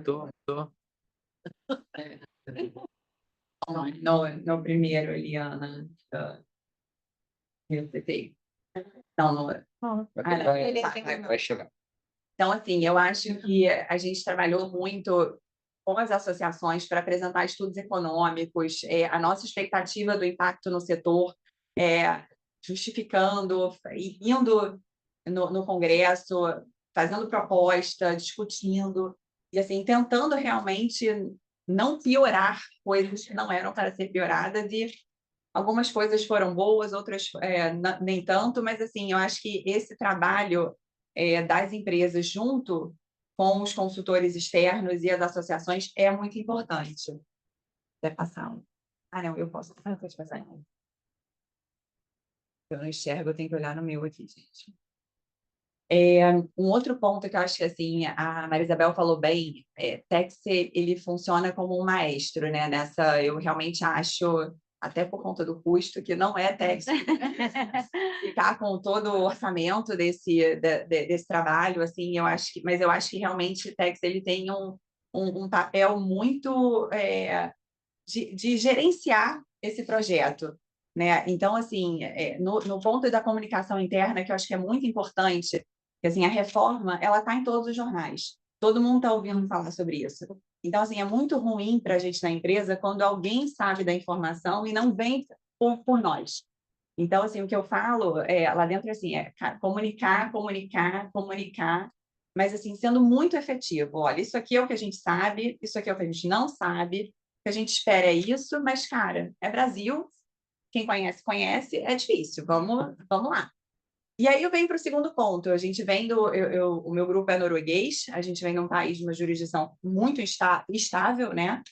Já trabalhando no Brasil há muito tempo, agora uma JV com um fundo australiano. Então, assim, gerenciar as expectativas, porque o Brasil, em diversas discussões tributárias, ele vem vendendo Não, o Brasil agora está se adequando ao modelo da OCDE. A gente está copiando o IVA europeu. Agora a gente vai ficar igual a Europa. Eu falei, olha, não é assim, a gente está melhorando, mas a gente não é que nem vocês, que você vai fazer um budget, você nem fala em VAT. Assim, a gente não, quem está no meio da cadeia, a gente não pensa em VAT, nem considera. Quando, assim, as discussões são muito superficiais, porque não existe discussão, o tema é muito simples mesmo. Eu falei, olha, no Brasil não vai ser assim. A gente quer um dia chegar, mas não vai ser assim. Então, assim, gerenciar as expectativas das multinacionais que estão em jurisdições muito estáveis do ponto de vista tributário, onde você liga para a autoridade fiscal, você tem um tax ruling e você resolve, cara, é muito importante também. E aí, uma coisa que a gente fez que eu achei muito bom e tem a ver também com o que a Maria Isabel trouxe, e aí roubando um pouco um jargão do time de sustentabilidade quando vai fazer projeto, né? Engajar local communities, a gente tem que engajar os stakeholders, tem que trazer as pessoas para a discussão, os outros times das empresas. Então, assim, o Rafael fez para a gente lá um workshop que só teve, eu nem acho que foi um workshop, acho que foi mais uma mesa, um working group que a gente teve, né? Com todo o time de energia da Hidro, e também teve bauxita e alumina, né, que está na cadeia do alumínio, mas assim, bem focado em energia. Mas assim, antes desse workshop, o que adianta a gente chamar um advogado e ele vai ficar lá 20 minutos falando sobre a reforma para o time comercial, para o time de procurement, e tchau. Entendeu? Não é efetivo. Então, assim, antes, a preparação foi, cara, vamos fazer reunião com o procurement, vamos fazer reunião comercial, vamos fazer reunião com a mesa de bolsa, com a parte mesa que faz operação em BBCE, comercialização, com o time de operação de obrigações acessórias fiscais, quais são as dores, o que está acontecendo, o que você ouviu, explica um pouco, já traz as dúvidas. João Rafael, a gente tem essas dúvidas aqui, vamos esclarecer, vamos ser muito efetivo nesse workshop. E aí a gente fez uma mesa. Cara, foram 2 horas. Não esclarecemos nenhuma dúvida, sempre muito mais. Não. A gente esclareceu o que dava para ser esclarecido e endereçou o que, olha, realmente não tem todas as respostas, ninguém tem todas as respostas. Mas, assim, de todas as reuniões que a gente fez e de todas as reuniões que os meus clientes internos participaram, foi a melhor. Porque, assim, foi a mais efetiva, porque a gente se preparou para isso. E foi a que gerou maior engajamento, porque cada área tem o seu problema. E aí, quando você olha a reforma tributária, esse é um problema de tax. Mas não é um problema de tax, é um problema da empresa inteira.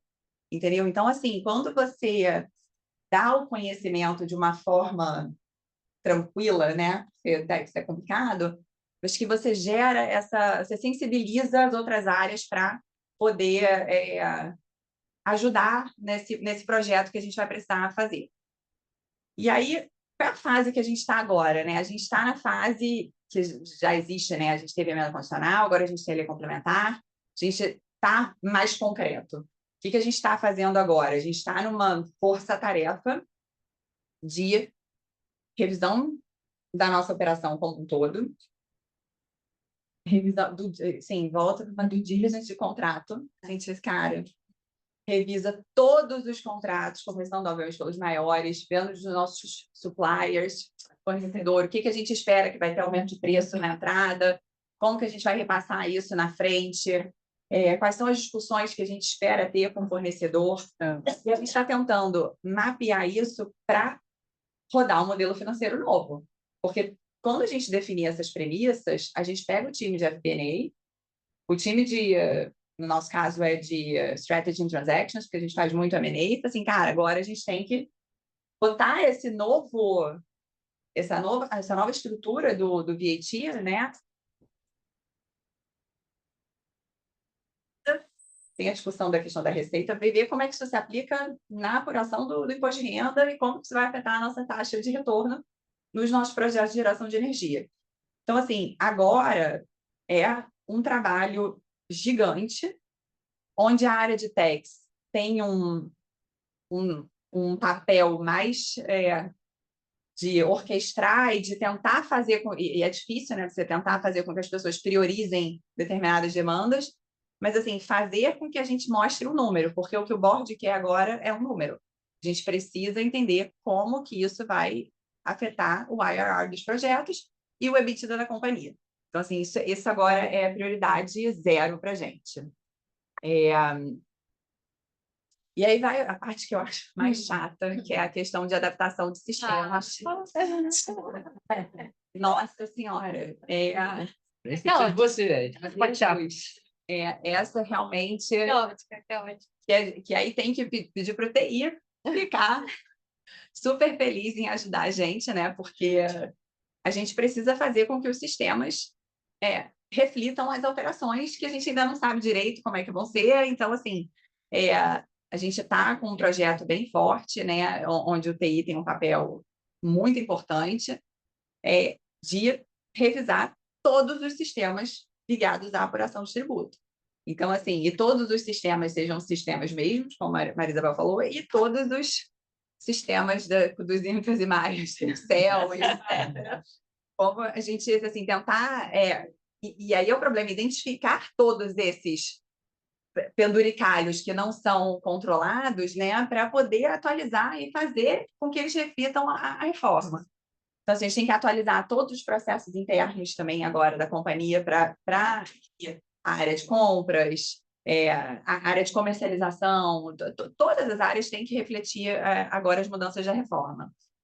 A gente vai ter, né, a coexistência dos dois sistemas por um período de transição longo, que, aliás, é assim, dificílimo de você explicar para o meu acionista norueguês, é dificílimo. Então, assim, vai ser um inferno até melhorar. Então, assim, acho que essa parte dos sistemas é um projeto meio que paralelo até, assim, que é muito caro também. Eu fiquei chocada. E eu acho que, de uma forma geral, é tudo que vem depois também, que a gente não sabe ainda, porque ainda tem muita coisa para vir. A gente mapeou muita coisa, eu acho que a gente já fez um trabalho bem profundo sobre no nosso setor, junto às associações, de tudo que pode eventualmente afetar, né, a parte de geração e comercialização de energia. A gente está rodando os modelos agora, mas, assim, vai vir coisa nova. As regulamentações estão vindo, a gente tem coisas que a gente não tem certeza do que vai acontecer. Então, assim, eu acho que também fazer uma mensagem que, tipo, vai melhorar, mas ainda não vai ser que nem é na Europa, não vai ser que nem é em jurisdições onde o sistema tributário é muito mais estável. Então, acho que eram esses os pontos que eu tinha para trazer. Esse é o meu dia a dia. Posso falar sobre isso?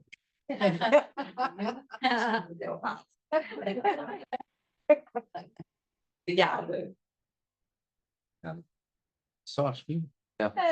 Pessoal, a gente queria um pouco ouvir de vocês, se alguém tiver alguma consideração, alguma dúvida com relação às perguntas, como a Laura disse, a gente não pode prometer que vai responder tudo, né? Tem muitas incertezas ainda pela frente, mas a gente pode conversar. Vamos lá. Vou tentar organizar para te ajudar. Tem uma, duas, três. Vamos lá. Tem microfone? Se não escuta lá, né? Não, Tem mais um aqui. Tem mais um? Talvez voltar um pouco antes. O João fez, mas deixando aberto para quem quiser responder. Nós tivemos a oportunidade de estar com uma outra sessão sobre reforma tributária. E uma das preocupações é o impacto que ela vai ter, por exemplo, desenvolvimento do Brasil. E com a falta de incentivos fiscais e o referencial sendo destino, que a gente vai ver vai ser um retorno para determinados centros. Inclusive, a gente escutou que, por exemplo, galpões em São Paulo, que os aluguéis já foram lá para cima. Como é que vocês estão vendo isso? Excelente pergunta. Não, obrigado. Vou tentar esse aqui. Agora acho que eu falei tão alto que eu chego quase no seu microfone. Mas é uma excelente pergunta. E, antes de eu dizer qual é a minha opinião, vou dizer o que eu ouvi, por exemplo, o secretário de Fazenda, no evento de reforma também, e era o secretário de Fazenda aqui do Rio de Janeiro, que até saiu agora um pouco, né? Mas ele respondeu o seguinte: do ponto de vista do Estado, ele vai precisar ser eficiente. E ele vai falar: a gente precisa atrair tendo melhor infraestrutura, dando melhores condições, dando segurança. Então, já que a gente não vai ter o componente fiscal, a gente vai ter que ser eficiente do ponto de vista do poder público, como no mundo inteiro para que você instale, né? Você tem que garantir segurança jurídica, você tem que garantir uma série de outras coisas. Devolver em 60 dias. O que eu... Isso é a resposta bacana, eu até fiquei feliz, né? Que bom que eu sei que está falando. Mas o que eu acho que de verdade vai acontecer agora a visão de advogado? Eu acho que vai mudar um pouco a forma se pensa isso. Acho que primeiro vai diminuir muito, né? Aqueles incentivos de importação, etc. e tal. Como acho que no mundo inteiro não é igual é no Brasil. Tá? Então, o grande problema da guerra fiscal é que ele tinha estado bom, porque você, de certa forma, né? Se eu sou governador de um estado no interior do Brasil, eu só tenho essa questão para tratar empresas. E acho que desconcentrou muito de São Paulo, né? Mas do ponto de vista do contribuinte, né, e do sistema tributário, bagunça muito o sistema tributário, né? Porque se eu concedo um crédito presumido, né, e aquela empresa ela destaca 20, mas ela paga 2, e a outra empresa ela compra um negócio e ela toma o crédito de 20 quando alguém pagou 2, gente, não tem dinheiro que se cria em árvore, então não tem como devolver saldo credor e a gente tem todas as formas de saldo credor acumulado. Por outro lado, né, se eu faço um sistema em que você realmente paga aquilo, fica mais transparente, fica mais claro, etc. Só que tem justamente isso. Como é que eu atraio? Como é que eu faço? O que eu acho que vai acontecer? O que acontece na maior parte do mundo? Você tem, provavelmente, não mais benefício fiscal, mas você deve ter subsídios financeiros, né, que eu acho que não são proibidos. Né? Porque a partir do momento que o dinheiro entra no caixa, o Estado pode fazer o que ele quiser. Inclusive, eventualmente, dar um financiamento com aquele dinheiro que você dá. Mas isso está fora da mecânica do débito e crédito do imposto. Isso é uma questão financeira, né? Que é como funciona em outros lugares do mundo, né? E a gente vai ter que entender como é que vai funcionar disso no Brasil, né? O que a gente tem que saber por agora, né, é que quem tem benefício fiscal e vai ser afetado, né, até 2032 os benefícios estão garantidos. Então, quem tem benefício fiscal tem na lei complementar um projeto para, como o ICMS ele vai diminuindo, né, a partir de 2029, então fala, meu amigo, você me prometeu um negócio até 2032 e a partir de 2019, 29 você diminui. Então, e aí? Como é que vai ficar isso? Se é um benefício oneroso, etc. A lei complementar, ela traz esses meios de indenização, né? Tem todo um procedimento, é um procedimento curioso aqui, porque ele vai ser feito pela União Federal, né? Então, vai ser um benefício, tem um fundo, né, com recursos para custear isso, tá? Então, respondendo objetivamente a sua pergunta, daqui até 2032, né, em termos de benefício fiscal, em tese não deveria mudar nada, salvo essa compensação, né, que a gente precisa ter efetiva, né? E a partir dali, Estado mais eficiente e uma possibilidade de você ter um benefício financeiro, uma subvenção. Não sei se alguém quer levantar. Eu acho que não. A minha pergunta era benefício. Bom dia. Mas para fomentar uma discussão, né, na opinião de vocês, de onde a gente deve buscar, de que fontes a gente deve buscar o conceito de operações para fins de discussão de fato gerador, né? Porque houve uma ampliação aí, em que antes era prestações e operações, e agora operações de fornecimento, operações com serviços. De onde a gente vai buscar? De que fontes, né, mais seguras, digamos assim? Eu acho que isso é uma pergunta fundamental e nosso dia a dia, até para começar a fazer a modelagem, é o seguinte, tá, tudo bem, mas o que incide aqui, né, para eu saber onde é que eu vou ter que pagar, né? E eu acho que, de alguma forma, né, a gente ficou muito enraizado nesses conceitos, né, que são conceitos constitucionais e trabalhados ao longo de décadas, porque a gente está falando de uma reforma que aconteceu em 65. Né? Então, operação de circulação de mercadoria é algo que a gente discute há 60 anos no Brasil. Tem sobre isso. Prestação de serviços de qualquer natureza, lei complementar, também um negócio que tem há 60 anos no Brasil. O que a gente está fazendo agora é migrando para um modelo que não é exatamente o europeu, mas que é boa parte inspirado no europeu. Então, se você pega essa fornecimento, lá na diretiva IVA, tá, suppliers. Então, tem muitos conceitos que vêm da Europa e que, de alguma forma, estão consolidados lá há 60 anos também, né, quando eles estão na reforma deles, e que tem jurisprudência, por exemplo, do Tribunal Europeu de Justiça sobre isso. Então, acho que a gente bebe nessa fonte. Mas tem coisa que é jabuticaba. Então, você pensa, por exemplo, em operação financeira, em operação de seguro, não existe IVA sobre seguro, não existe IVA sobre operações financeiras. Então, não tem nada sobre isso lá. Tem na Austrália. E até onde eu vou, né, a gente não tem uma indústria ali enorme de seguro e de financeiro na Austrália. Então, são coisas complicadas e algumas jabuticabas que a gente vai conviver. Acho que a gente vai ter algum tipo de forte lá, mas não é algo que você vai fazer copiar e colar, que vai estar no chat GPT e vai funcionar, não. Tá? É um pouco mais complexo. Só sobre o deixa eu ver se. Não talvez em cima de onde eu vou buscar o conceito de operações, mas você falou uma questão de mercados financeiros, e não é a minha especialização. Estou aprendendo com o time de mercado financeiro, mas eu diria que eu tenho discutido com o mercado financeiro hoje, eles estão sedentos na ajuda de saber como é que funciona o mecanismo de débitos e créditos, como que eu faço a entrada de nova fiscal, como é que eu defino isso no IVA e etc. Então, a indústria, que sempre trabalhou, né, nesse modelo de não cumulatividade caótica, que tinha lá, tem ajudado muito o mercado financeiro para entender esse mecanismo de não cumulatividade. Então, não é exatamente essa pergunta, mas você falou de mercado financeiro, eu acho que a gente tem que pensar em linha de colaboração, dividir muito os papéis, o que a gente aprendeu aí nesse mercado financeiro, que é um mundo completamente novo do mercado financeiro. E é só para completar, justamente são as consultas que já estão chegando para o escritório. É justamente isso, porque não tem o histórico todo que a gente aprendeu, né? Essa jurisprudência histórica de operação com mercadorias e serviços. E aí, brincadeiras à parte, eu falo, ó, eu trabalho com indiretos desde que eu comecei a carreira, né? 25 anos que eu trabalho com indiretos, e obviamente, meus primeiros trabalhos era levantamento de crédito, né? Físico, tem que dar no arquivo, levantava a pé, para xerox e tudo mais. Falei que minha hora de brilhar chegou. Falei, você quer saber como funciona débito e crédito? Valeu a pena ter ficado aqui morta. Laura, sou coachista prático. Eu era conselheira da StarCraft, também é do governo português. Hoje eu estou num banco, uma multinacional.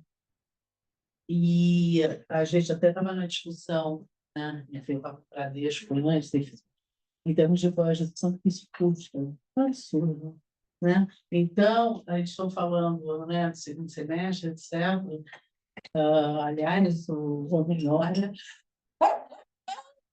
mas como é que, enfim, vocês já estimaram, né, custo adicional? Estou falando já de 2 dígitos, a gente está discutindo, né, o orçamento, até finalizando, mais de 2 dígitos, né, de um custo adicional nesse primeiro momento, né, 2 back-office, fora sistema legado, né?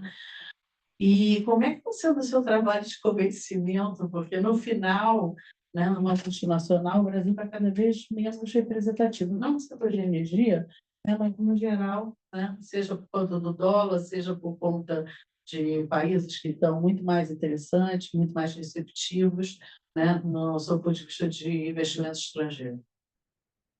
Desse funciona. Eu acho que neste ponto tenho sorte. Isso aí eu vou dar um jeito nele já já. Tá, Acho que para pergunta vai dar uma. Assim, a questão do budget é sensível sempre, né? Assim, é sempre, eles têm que cortar custos, a gente está numa situação difícil. Eu acho que a minha sorte do meu grupo agora, de uma forma geral, é que a gente tem a matéria-prima no Brasil, a gente é um grupo de alumínio com a bauxita no Brasil e com alumina no Brasil, e no ponto de vista de energia, com geração de energia renovável aqui no Brasil, né? A capacidade renovável do Brasil é muito forte. E, então, assim, tem que fazer. Não existe, assim, eu não tenho sentido tanta restrição em relação ao budget. Obviamente, eu sinto pressão em, cara, tem que ser eficiente. Eu já tenho diversas propostas, a gente ainda não fechou uma proposta, porque a gente está exatamente agora no momento de espremer, mas, assim, tem que fazer, não tem jeito, entendeu? Então, assim, eu não vejo...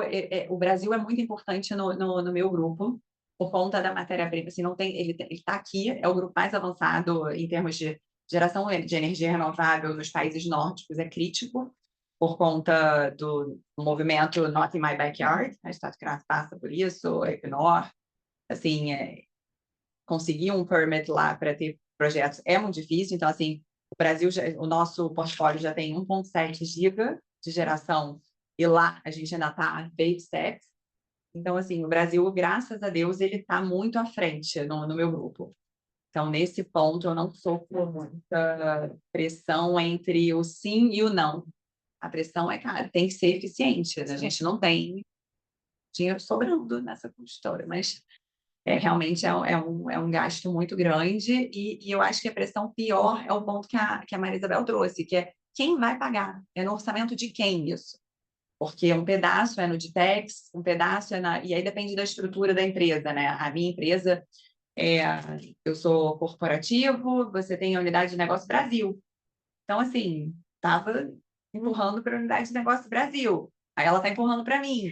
Então, assim, tá essa corda. Mas tem que fazer, não tem jeito. Sabe o que pode ajudar? Não sei, a gente tem algumas empresas mais desesperadas. A gente já tem as empresas desesperadas, mas que não têm amigos, né? Porque eu escuto ainda falando, mas foi aprovado. Eu falei,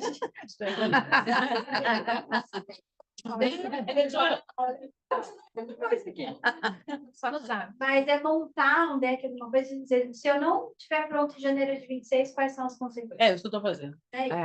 Né? E a consequência não é teste, tá? A consequência mesmo, porque do business. é uma alíquota ali, né, de teste e tal, e não conseguir operar.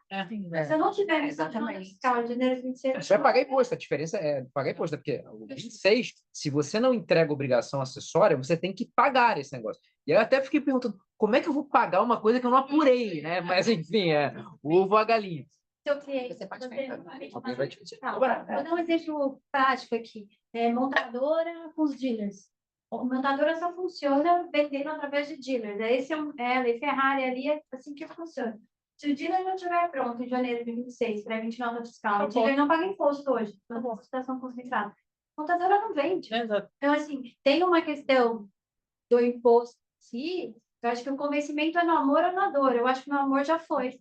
Né? Assim, as empresas que já começaram os projetos foi por questão cultural, N fatores. Quem não, eu acho que é na dor agora. Agora é assim, se a janeiro de 26 não estiver pronto, não opere. Não opere, são essas consequências. Tem plano B, tem plano C, eu acho que é um pouco... Mas eu vejo muito e eu fico impressionada, eu converso com o nosso time, a gente, aqui no Brasil, a gente opera muito em JV. E as empresas não estão, tem empresa que não está fazendo nada. Você tem que ver a cadeia. Aí fica... Mas não mandaram nenhum modelo conceitual, assim, com R$100 de receita. Base 100, né? Eu vou problema menor, transfer price. A gente via, falava, não sei o que, babá. Agora tem que entregar o relatório, né? Cara, tá todo mundo desesperado. E assim, transfer pricing é um negócio desse tamaninho, que você reúne ali e tal, óbvio, é super complexa a legislação, mas não é que você vai travar e não vai conseguir tocar a empresa, não, mas você vai tomar uma multa. Cara, que acabou, você não faz nada, você não fatura, você não vende. É isso. Qual é a consequência de eu fazer isso? Eu não vendo. Você não conseguiu aí, não. Eu gostaria de colocar um pouquinho de otimismo nessa Vamos lá. Não, que eu vou contar, porque eu estou vendo aqui nessa mesa, vocês falam, eu tenho 20 anos que eu estou fazendo isso, 25. Então, quem tem 20 anos e 25 anos começou numa época muito crítica na parte tributária, que foi a implementação do SPED no Brasil. E isso, lógico que ganhou muita eficiência na gestão tributária. Não resolveu o problema do nosso arcabouço do custo Brasil. E eu quero olhar isso que a gente vinha pedindo muito, há muitos anos, que tivesse uma reforma. E o que eu espero é que a gente não desperdice essa reforma.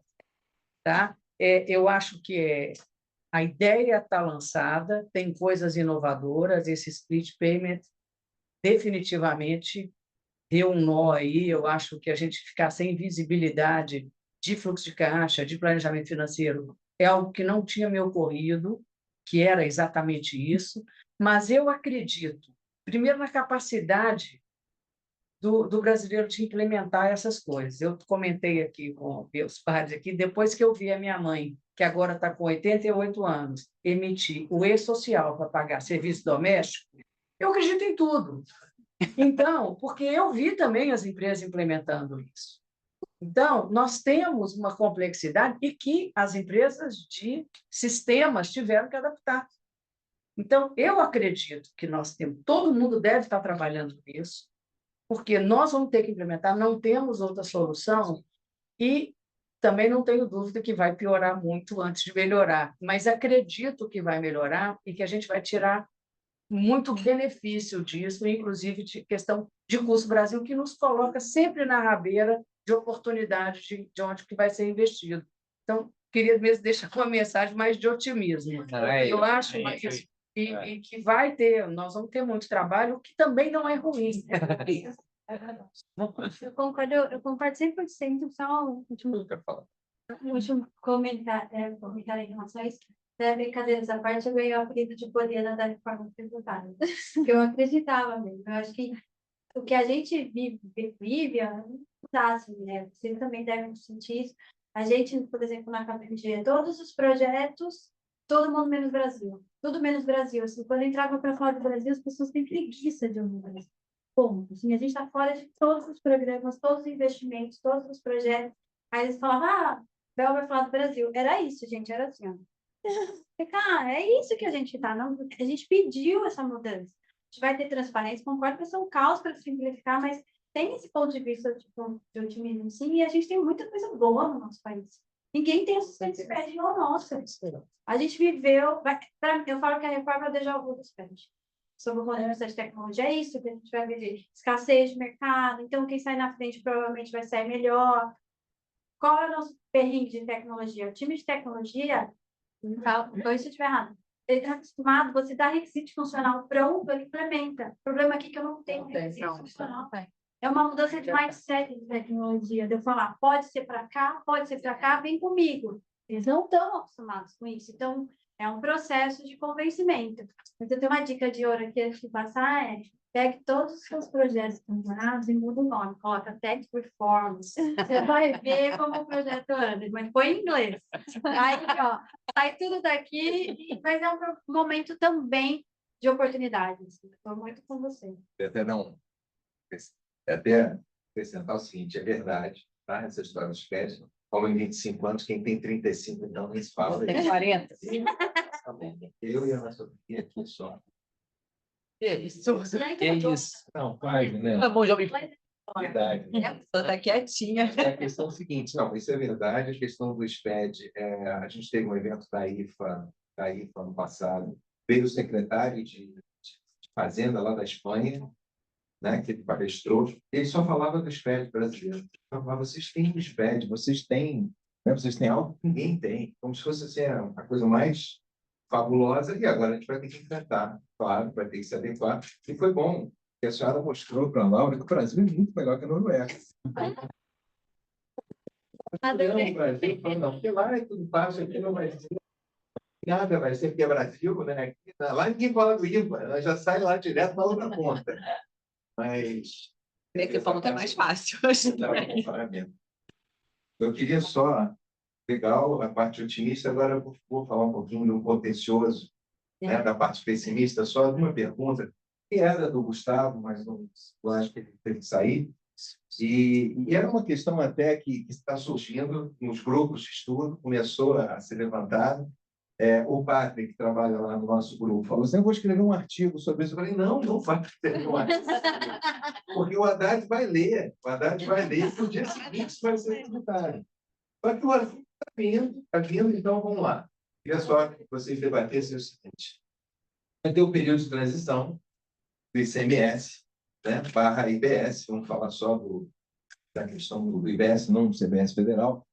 E aí a discussão que já veio é o seguinte, como é que vai ser o recolhimento do ICMS nesse período de transição, se a gente corre o risco de ter a discussão sobre a inclusão do IBS na base de cálculo do ICMS. Se isso é factível ou não, dentro de tudo que está sendo apregoado. Né? Se a ideia é transparência, se a ideia é simplificar, né? Um vai morrer para o outro nascer, E nós já vamos poder ter esse risco de ter um em cima do outro. Então, eu sei que a discussão está surgindo, mas não deu para responder. Eu acho que daqui a pouco chega lá no governo. Então, o que vocês acham sobre isso? O Gustavo sentou ali do meu lado, da TIM, falou: estou preocupado com isso. Eu falei: tudo bem, vamos ver. Posso falar? Falamos sobre isso Primeiro eu falo. Estão falando disso. Deixa primeiro eu, como advogado aqui, mas filho de auditor, tentou entender um pouco de matemática, mas depois a Bel certamente vai esclarecer melhor. Mas, assim, para mim, não tem como matematicamente isso ser assim. Por quê? O número é meio chato, mas vamos lá. De fato, se fala conceitualmente, é falar qual é a base de cálculo de semestre, o valor da operação. Tudo bem, tem na Constituição dizendo que o IBS é por fora. Tá? Tem dizendo na Constituição que também o IBS não está, melhor, o ICMS não está na base de cálculo do IBS. Mas não fala nada do contrário, né? Não, então será que o IBS não estará na base de cálculos do ICMS? E eu acho que não, e por quê? Vamos lá. Imagina que eu vou vender uma coisa a 100, produto, 100, tá? Para facilitar aqui, vamos trabalhar hoje e o que vai acontecer com o IBS e CBS, tá? Então, imagina que daqueles 100, o ICMS e os COFINS vão continuar sendo por dentro.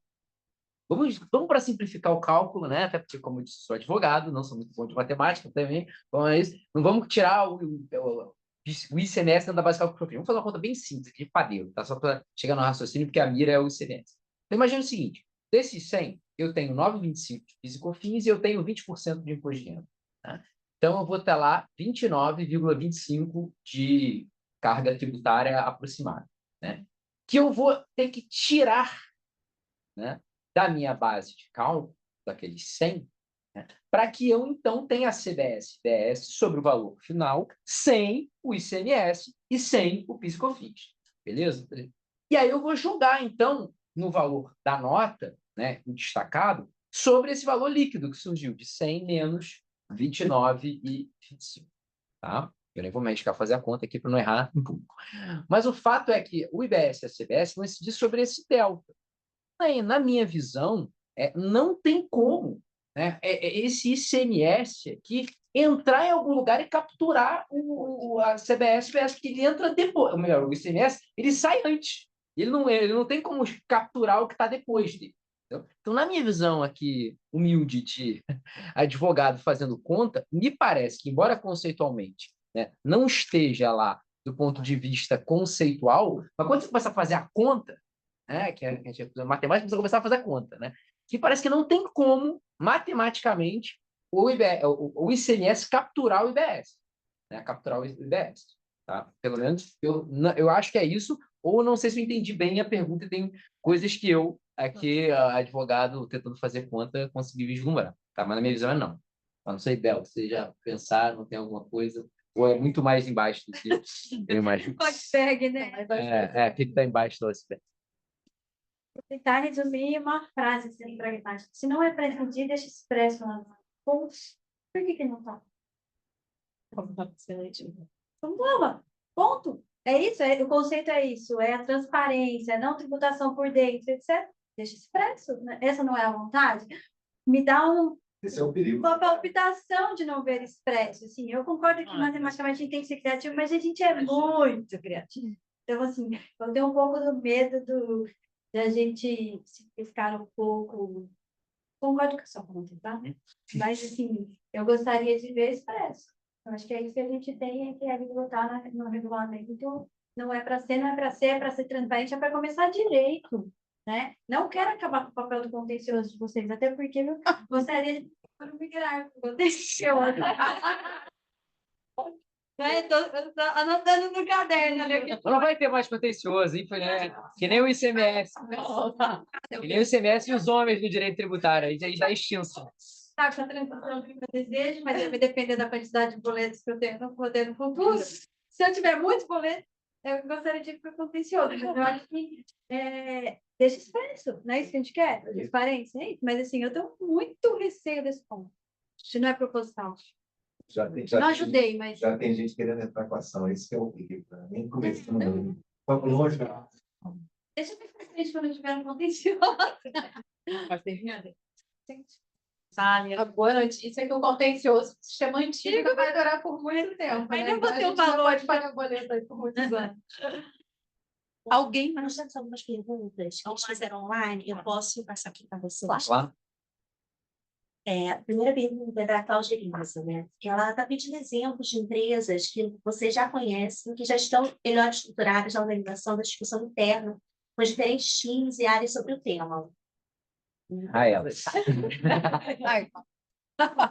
Pode falar. Não vou dar citar nomes, né?